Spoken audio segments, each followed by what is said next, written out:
மறுபடியும் நான் முன்பு செய்தது போல அதிசயத்தை செய்வேன். மேகம் போன்ற இத்தனை திரளான சாட்சிகள் நமக்கு முன்பாக இருக்கிறதல்லவா, அவர்களுக்கு செய்ததை கர்த்தர் எனக்கு செய்ய போகிறார். எத்தனை பேர் விசுவாசிக்கிறீர்கள்? நம்ம பார்க்க போறோம். எப்படி பார்க்க போறோம்? அவருடைய வல்லமை குறையலேன்னு நம்ம பார்க்க போறோம். அவர் அதிசயமானவர், அவர் இன்றும் அதிசயமானவர் என்று நம்ம பார்க்க போகிறோம். நம்முடைய குடும்பத்தில் பார்க்க போகிறோம். உங்களுக்கு இனி நடப்பது உங்களுடைய பலத்தினால அல்ல, கர்த்தர் அதிசயமாய் கர்த்தர் நடத்துகிறவர். ஹல்லேலூயா. ஆண்டவருடைய பிள்ளைகளே, இந்த வசனத்தில் ஆண்டவர் எகிப்து தேசத்திலிருந்து புறப்பட்ட நாளில் நடந்தது போலவே உன்னை அதிசயங்களை காண பண்ணுவேன். அப்போ ஆண்டவர் இந்த ஜனங்களை, இன்னைக்கு சிறுமையில் இருக்கிற ஜனங்களை எதற்கு நேராக கொண்டு போறாருன்னா, நான் ஒரு நாள் ஜனங்களுக்கு, என்னுடைய ஜனங்களுக்கு அவங்க எகிப்தில் இருக்கும்போது ஒரு அதிசயத்தை நான் செஞ்சேன், அந்த மாதிரி உங்களுக்கு நான் செய்வேன் அப்படின்னு கர்த்தர் வாக்கு கொடுக்கிறார். அப்போ ஆண்டவர் எகிப்திலே அந்த நாளிலே என்ன அற்புதத்தை அப்படி ஆண்டவர் செய்தார் அப்படின்றத நம்ம தியானிக்க வேண்டிய அவசியம்.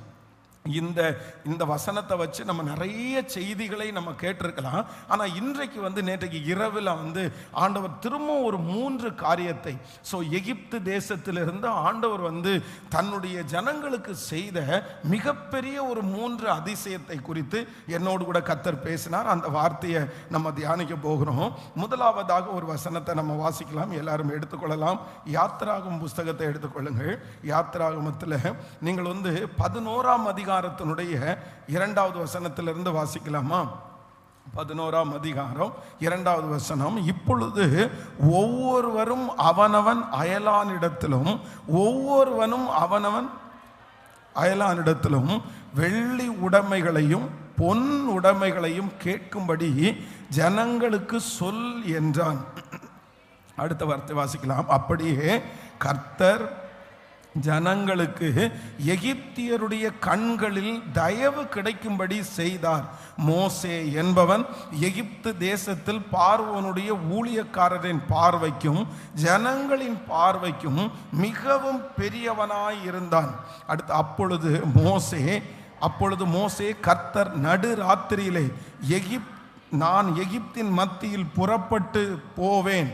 அப்பொழுது சிங்காசனத்தின் மேல் வீற்றிருக்கும் பார்வோனுடைய தலைப்பிள்ளை முதல் எந்திரம் வரைக்கும் அடிமை பெண்ணுடைய தலைப்பிள்ளை வரைக்கும் எகிப்து தேசத்திலே இருக்கிற முதற் பேரான அனைத்தும் மிருக ஜீவன்களின் தலையீற்று அனைத்தும் சாகும் என்று உரைக்கிறார் என்று சொன்னதும் இன்றி.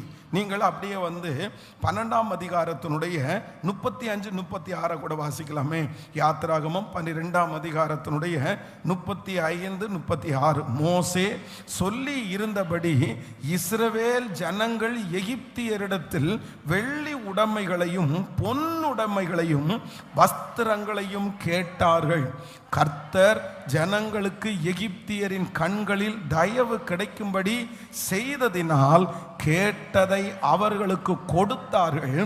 இவ்விதமாய் அவர்கள் எகிப்தியரை கொள்ளையிட்டார்கள். ஹல்லேலூயா.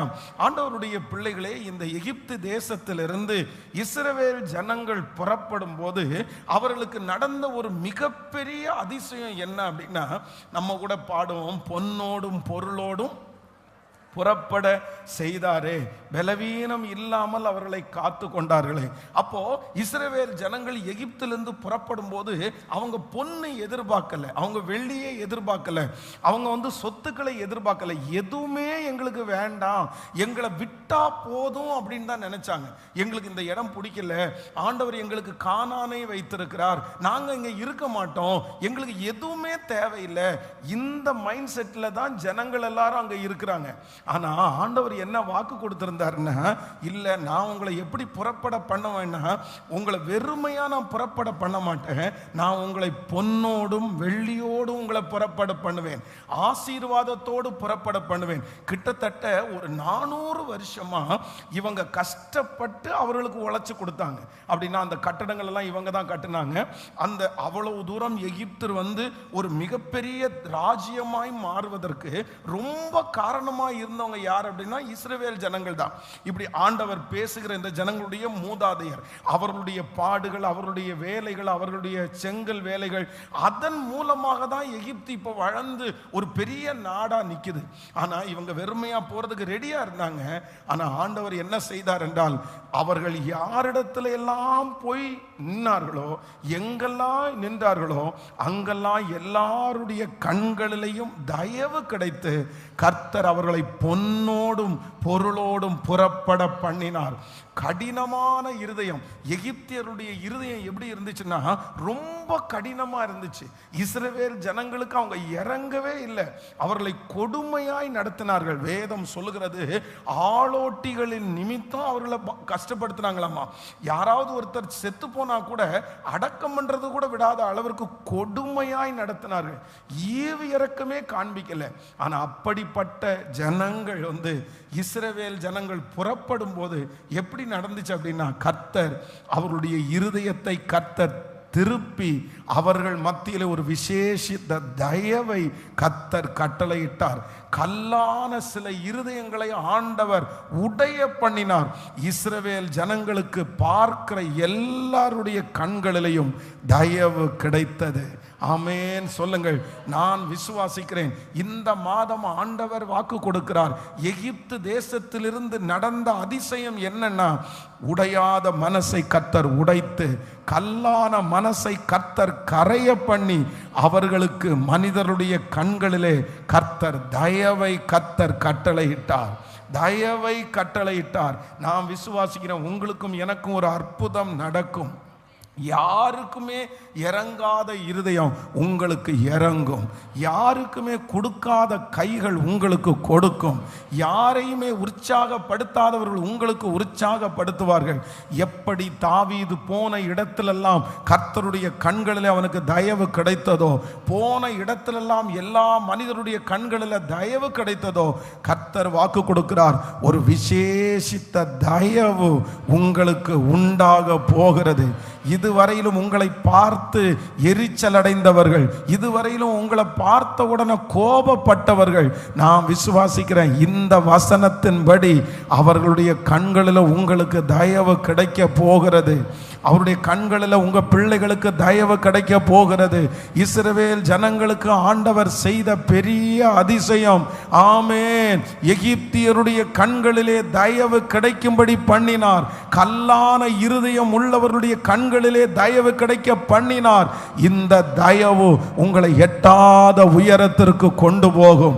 இந்த தயவு உங்களுக்கு புதிய வாசல்களை திறக்கும். நீங்கள் போய் நிற்கிற இடத்திலே உங்களை விட பலசாலிகள், உங்களை விட தாளந்துள்ளவர்கள் எத்தனை பேர் இருந்தாலும் கர்த்தர் வாக்கு கொடுக்கிறார், அந்த இடத்துல இனி நீங்க போய் நிற்கும் போது உங்களுக்கு ஒரு தயவை கர்த்தர் தருவேன் என்று வாக்கு கொடுக்கிறார். நல்ல கரங்களை தட்டி இந்த வார்த்தையை விசுவாசித்து விசுவாசித்து அந்த அதிகாரிகளுடைய கண்களில் ஒரு தயவு கிடைக்கும். அந்த விரோதமானவருடைய கண்களில் ஒரு தயவு கிடைக்கும். நீங்கள் போகிற இடத்திலெல்லாம் கர்த்தர் நமக்கு தயவை தருகிற கர்த்தர்.